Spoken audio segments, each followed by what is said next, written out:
સુરતના વરિયાવમાં બનેલી ઘટના 2 વર્ષનું માસૂમ બાળક ડ્રેનેજ લાઇનનું ઢાંકણું ખુલ્લું રહેતા ખાબકી પડ્યાનો મામલો। પાલિકા અધિકારીઓ ધરપકડના બીકે 4 અધિકારીઓને શોકેઝ નોટિસ અપાઈ। ડેપ્યુટી કમિશનર ધર્મેશ મિસ્ત્રીને કોઈ પણ નોટિસ આપવામાં આવી નથી। જો કે સમગ્ર ઘટનામાં સામાન્ય અધિકારીને જેલ થાય એવો ખેલ કરાઈ રહ્યો છે।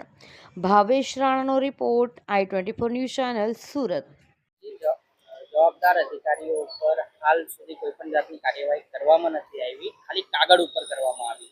જહાંગીરપુરામાં જે કેદાર વેગડ નામના 2 વર્ષીય બાળકનું ગટરમાં પડવાથી મોત થયું છે એ દુઃખદ છે। પ્રથમ વાત તો એટલી છે કે પોલીસે પ્રાથમિકતાના ધોરણે એ જ એક તપાસ કરવી હતી કે આ સ્ટોર્મ ડ્રેનેજ એટલે વરસાદી ગટર છે। વરસાદના સિઝનમાં જે પાણી વરસાદી પાણી હોય છે એના નિકાલ માટેની વ્યવસ્થા છે। હાલમાં એ ડ્રેનેજ લાઇનમાં 5 થી 6 ફૂટ પાણીનું વહેણ થઈ રહ્યું છે।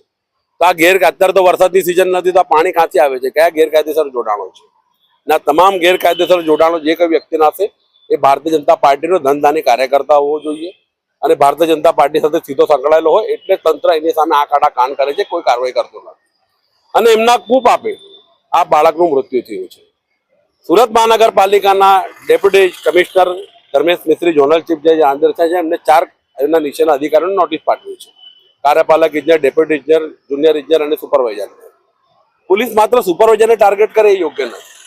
હું દાવા સાથે કહું છું કે આમાં 4-4ની જવાબદારી એક સરખી છે। બેલદાર કે સુપરવાઇઝરને તમે ટાર્ગેટ કરીને જેલના સળિયા પાછળ ધકેલીને કોઈ દાખલારૂપ કાર્યવાહી કરતા નથી। તમારે ખરેખર નિષ્પક્ષ અને તટસ્થ રીતે કાર્યવાહી કરવી હોય તો કાર્યપાલક ઇજનેર જે ઝોન કચેરીમાં એસી ચેમ્બરમાં બેસીને ભ્રષ્ટાચાર આદરી રહ્યા છે, ભારતીય જનતા પાર્ટીની સાથે પ્રત્યે વધારે વફાદારી અને તંત્રના વહીવટી તંત્ર સાથે ઓછી વફાદારી રાખે છે એવા કર્મચારીને જેલના સળિયા પાછળ ધકેલવા જોઈએ।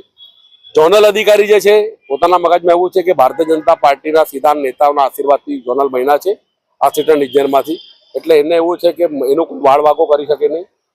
કર્મોની સજા બધાને અહીંયા મળે છે, પાપોની સજા અહીંયા જ મળે છે અને કરેલું કર્મ અહીંયા જ ભરવાનું આવે છે। એટલે ઝોનલ અધિકારી છે એ પણ બહુ હવાબાજીમાં ના રહે કે એનું કંઈ થઈ નહીં શકે। પોલીસ પાસે એટલી જ અપેક્ષા રાખે કે તમે અને મનપા તંત્ર એકબીજાની સાથે ખોખોની નીતિ રીતિ ના રાખો અને પોલીસ પાસે એટલી સત્તા છે, પોલીસ પણ પ્રાથમિકતા જાણે છે કે આમાં જવાબદારી કોની થાય છે, એમને તાત્કાલિક ધરપકડ કરીને જેલના સળિયા પાછળ ધકેલવા જોઈએ। મનપા તંત્રએ શોકત નોટિસ નહીં, આવા બેદરકાર અને બેકાળજી ધરાવતા કર્મચારીને તાત્કાલિક સસ્પેન્ડ કરવા જોઈએ।